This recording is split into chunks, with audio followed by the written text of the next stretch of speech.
प्यारे विद्यार्थियों, बोर्ड परीक्षा कक्षा 12 के अति संभावित प्रश्नों की सूची में से मैं प्रथम प्रश्न को लेकर के उपस्थित हूं आपके समक्ष, जिसका नाम है बायोजियोकेमिकल साइकिल।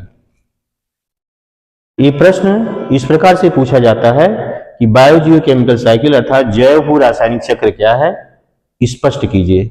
और इसी के अंतर्गत किसी एक चक्र के बारे में पूछ लेता है, जैसे प्रकृति में नाइट्रोजन चक्र को स्पष्ट कीजिए, या कार्बन चक्र को स्पष्ट कीजिए, या ऑक्सीजन चक्र को स्पष्ट कीजिए। ऐसे करके क्वेश्चन पूछा जाता है।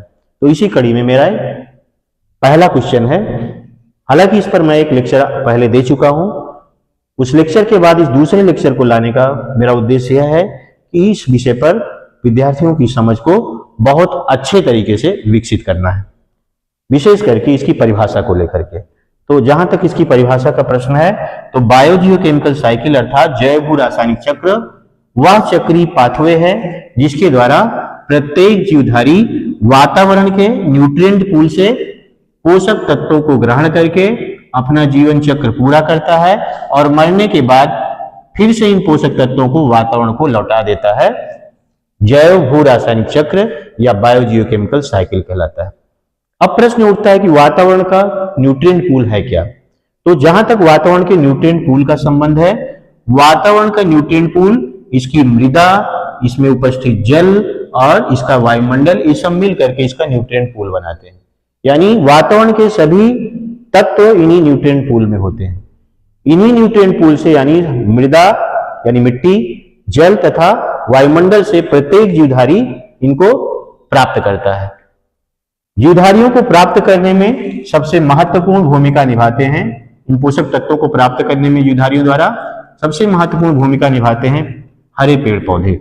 हरे पेड़ पौधे अपनी जड़ों से जीवन के लिए आवश्यक तत्वों को ग्रहण करते हैं और साथ ही साथ वायुमंडल से कार्बन डाइऑक्साइड को ग्रहण करके सूर्य के प्रकाश की उपस्थिति में अपने क्लोरोप्लास्ट में चलने वाली प्रकाश संश्लेषण क्रिया के द्वारा ये अपना भोजन बनाते हैं, जो कि इनके बायोमास के रूप में इनके शरीर में संचित हो जाता है। इनकी पत्तियों में, इनके तनों में, इनकी जड़ों में, इनके फलों में, इन सब में संचित हो जाता है।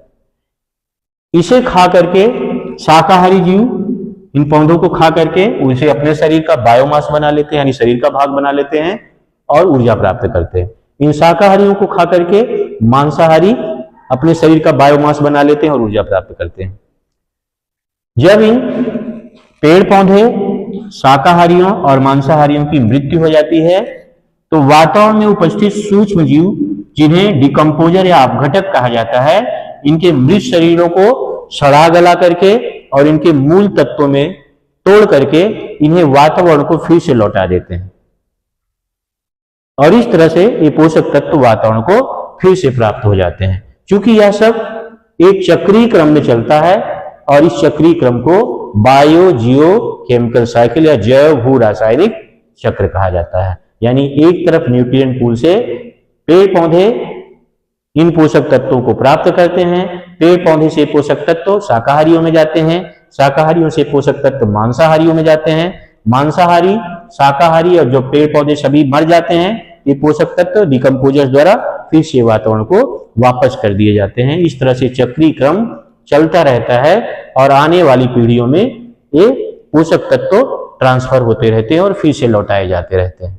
इस तरह से इस चक्र के चलने के कारण ही वातावरण में कभी भी किसी पोषक तत्व की कमी नहीं होती। क्यों नहीं होती? क्योंकि ये पोषक तत्व जिस तरह से वातावरण में लिए जाते हैं उसी रूप में अंततः फिर से वातावरण को लौटा दिए जाते हैं। तो एक तरह से वातावरण का जो न्यूट्रिएंट पूल होता है हमेशा स्थिर होता है, जो लिया जाता है इसी में से लिया जाता है और बाद में फिर हुबहू वैसे ही इसको लौटा दिया जाता है। तो ये रहा आज का मेरा लेक्चर इस बायोजियोकेमिकल साइकिल अर्थात जैव भू रासायनिक चक्र पर। मैं समझता हूं